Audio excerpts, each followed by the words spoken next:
All right, let's talk about something that trips up, well, pretty much everyone learning Spanish, object pronouns. I get it, they can seem super confusing at first. But here's the thing. By the end of this, I promise you're going to have a crystal clear framework to use them like you were born to it. So, why even bother with all this? Well, just look at the difference here. It's night and day, right? On the left, you've got this clunky, repetitive way of speaking. But on the right, it's smooth, it's fast, it sounds natural. That's the goal, and pronouns are the secret weapon to get you there. So here's our game plan for today. We're going to start with the why. Then we'll break down direct objects and then indirect objects, one piece at a time.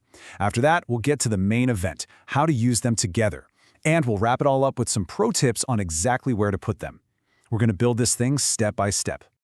Right, first things first. Before we can start juggling these powerful little words, we've got to actually meet the cast of characters.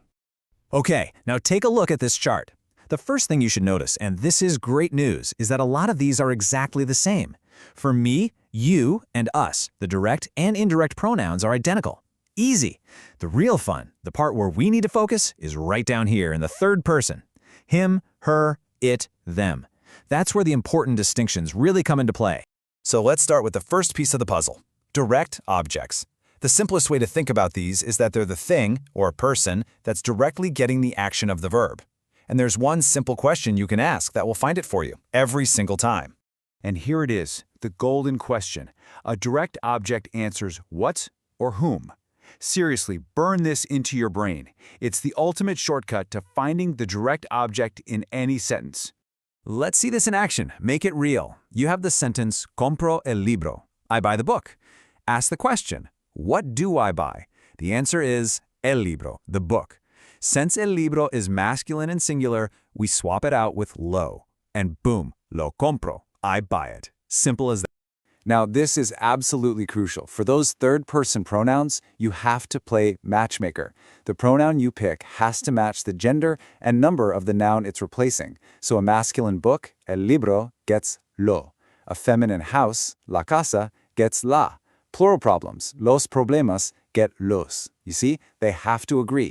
Okay, you're feeling good about direct objects? Awesome. Let's add the next layer, the indirect object. Now, this isn't the thing being acted on, but rather the recipient. It's who the action is for. And yep, you guessed it. It has its own key question. And here is that question. The indirect object pronoun always answers to whom or for whom.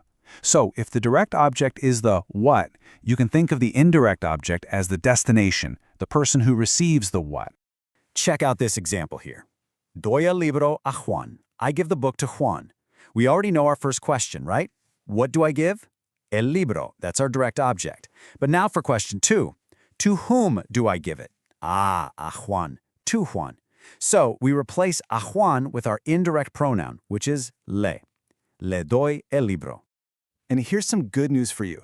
This is actually easier in one key way.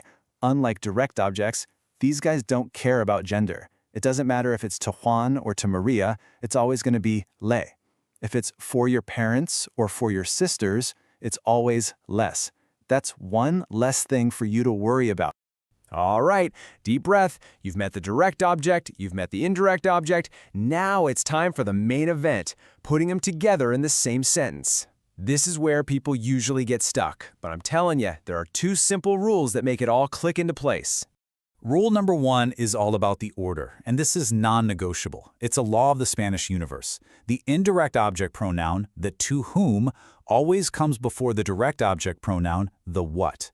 A great way to remember this is people before things.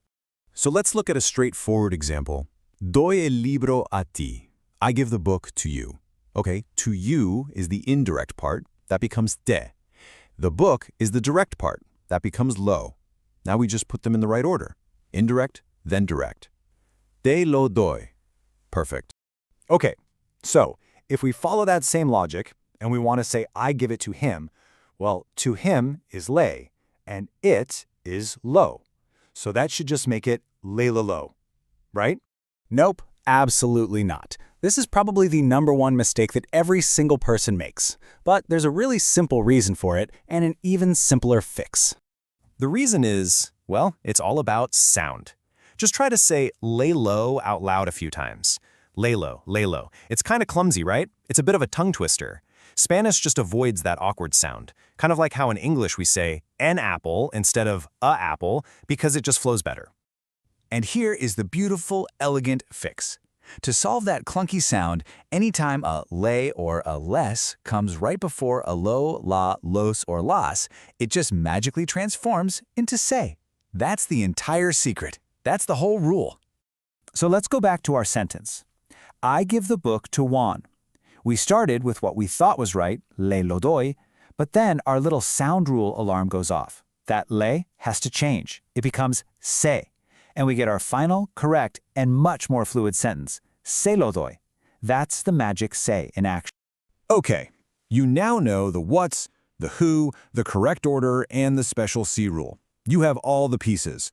The very last part of this puzzle is just knowing where to actually put these pronouns in a sentence. Let's create your action plan. You've basically got three main options. The most common one, the one we've been using, is right before the conjugated verb. But you can also attach them directly to the end of an infinitive, a verb ending in ar, or ir, or to a gerund, the ando yendo form. And one last thing, with negative commands, they always jump back in front of the verb. So let's boil this whole thing down into one powerful 4-step checklist. This is your mental roadmap from now on.